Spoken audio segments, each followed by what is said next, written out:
Setelah Yiwa berhasil menekan benih api yang dimiliki oleh Hun Miseng, Shoyan lantas berkata kepadanya, "Sepertinya kau akan kalah dalam taruhan kali ini." Hun Miseng membalas dengan kejam, "Dalam mimpimu, kekuatanmu masih jauh dari kata cukup jika kau ingin menghabisiku."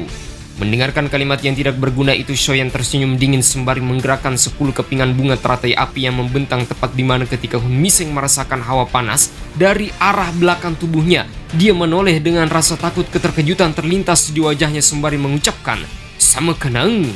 Ledakan keras ketika terjadi tepat di hadapan kedua bola matanya. Badai api raksasa menyapu cakrawala. Tanah terbelah, seluruh pegunungan menjadi sunyi senyap total ketika semua orang menyaksikan kekuatan mengerikan tersebut. Para tetua agung dari beberapa utusan faksi yang berpihak kepada aliansi langit surgawi mau tidak mau harus mengakui bahwa Shoyan adalah pemuda yang luar biasa. Posisi kepemimpinan julukan seorang raja di dataran tengah mungkin akan segera berubah. Ketika badai api mulai perlahan memudar dan menghilang, debu-debu berserakan tertiup angin panas di bagian titik tengah ledakan tersebut. Muncullah Hun Miseng dengan wajah babak belur parah.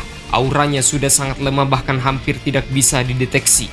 Apakah dia masih memiliki energi doki yang tersisa? Jelas, dalam ledakan keras tersebut, pemimpin Aula Jiwa itu mendapatkan serangan mental serta luka-luka yang sangat-sangat parah. Namun apa jawaban Shoyan? Karena kau telah kalah, maka tinggalkanlah hidupmu di tempat ini. Shoyan menghilang dari tempatnya berpijak dan melancarkan satu serangan mematikan berniat untuk menghabisi pemimpin aula tersebut. Namun tepat ketika serangan itu hendak mendekat tiba-tiba Hun Qianmo berteriak dengan amarah, "Bocah, kau mencari kematian ya?" Tabrakan keras terjadi, bahkan dengan refleks api surgawi Yiwa harus memberikan tameng perlindungan kepada tubuh Shoyan agar tidak menerima serangan fatal. Bentrokan itu menyebabkan Shoyan mundur beberapa langkah sembari memuntahkan darah. Hun Qianmo lantas menegaskan, "Apapun hasilnya, kau tetap tidak boleh melanggar aturan yang telah disepakati." Hun Qianmo serta Hunmo merasa bahwa situasinya kali ini benar-benar tidak menguntungkan. Jika pertarungan dilanjutkan, maka beberapa anggota klan Hun miliknya akan jatuh ke dalam kerugian yang cukup parah. Karena itulah, lebih baik memilih untuk pergi sementara waktu. Tetapi sebelum itu, dia lantas memberikan kalimat ancaman kepada Shoyan dan seluruh orang-orang yang berpihak kepada aliansi langit surgawi, bahwa kalian tidak akan bisa membunuh anggota Istana Jiwa. Adapun untuk Shoyan, nasibmu akan 100 kali lebih menyedihkan dibandingkan Shou Xuan kala itu. Setelah mengatakannya, celah spasial hitam pekat kemudian terbuka dengan membawa Hun Miseng dan juga Hunmo langsung meninggalkan wilayah pertarungan. Shoyan mengepalkan tinjunya dengan sangat keras. Meskipun tubuhnya juga sangat kelelahan dan dokinya hampir tidak tersisa, babak belur parah. Tetapi di sisi lain, hatinya juga merasa sangat tidak puas. Satu hal yang paling dia sayangkan adalah tidak sepenuhnya bisa membakar jiwa Hun Miseng. Leluhur Menara Pil lantas berkata, "Klan Hun tidaklah semudah yang kau bayangkan. Namun di masa lalu, aku bahkan tidak pernah percaya akan ada seseorang yang bisa berurusan dengan faksi kejahatan seperti Istana Jiwa sampai sekarang. Tetapi melihat perjuanganmu hari ini, aku pun memiliki secercah harapan untuk bisa mempercayaimu. Keturunan dari klan Shou mungkin akan benar-benar mampu untuk mencapai ambisi yang mustahil diselesaikan oleh Shou Xuan di masa lalu." Setelah pertempuran besar itu usai, semua orang akhirnya mengerti, terutamanya di bagian wilayah penjuru dataran tengah, bahwa reputasi aliansi langit surgawi adalah sesuatu hal yang sangat mengerikan.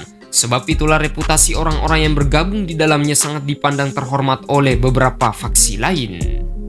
Singkat cerita, kehebohan tersebut berlalu selama beberapa hari sebelum pada akhirnya Shoyan yang tengah melakukan kultivasi memulihkan kondisi tubuhnya perlahan mulai membuka mata. Meskipun gagal menghabisi Hun Miseng, tetapi keuntungan terbesar yang dia dapatkan, dan itu bisa dikatakan sangat luar biasa, hasil dari pertarungan kemarin adalah sukses merenggut benih api pelahap ketiadaan yang dimiliki oleh pemimpin aula tersebut. Di sisi lain, Shoyan juga berhasil memurnikannya menggunakan bantuan dari Yiwa kecil. Dia membungkus benih api pelahap ketiadaan tersebut dan membuang semua energi kotoran yang bersatu di dalamnya.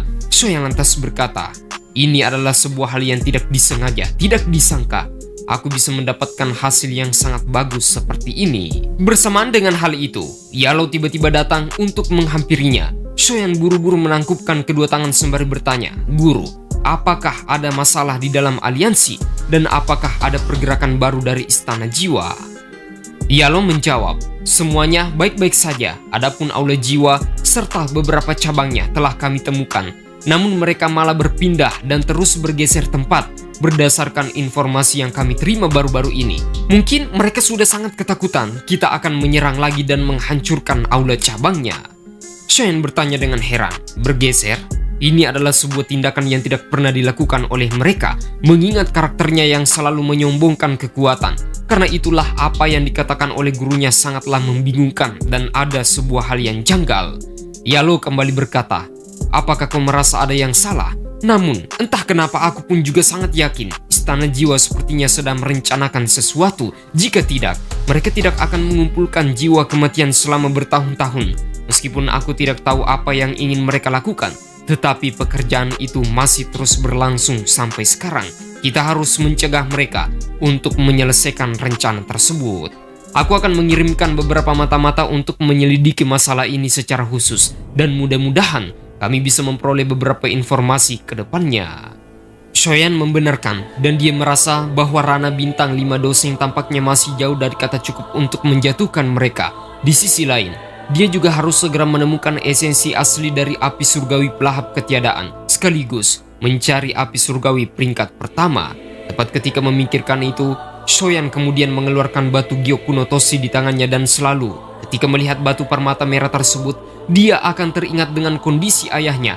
Namun batu ini telah dipisahkan menjadi 8 bagian. Jelas sangatlah mustahil bagiku untuk mengumpulkan semuanya. Sebelum pada akhirnya, tiba-tiba dia teringat sebuah tempat di bawah dunia magma Akademi Janan. Di tempat itu, masih dipenuhi dengan teka-teki yang cukup membingungkan, termasuk bagaimana dia bertemu dengan Tian Huo jauh di kedalaman sana sebelumnya. Shoyan juga merasakan ada sesuatu yang sangat misterius serta menakutkan. Karena itulah, di masa depan, dia harus berangkat ke tempat tersebut dan menyelidikinya sekali lagi.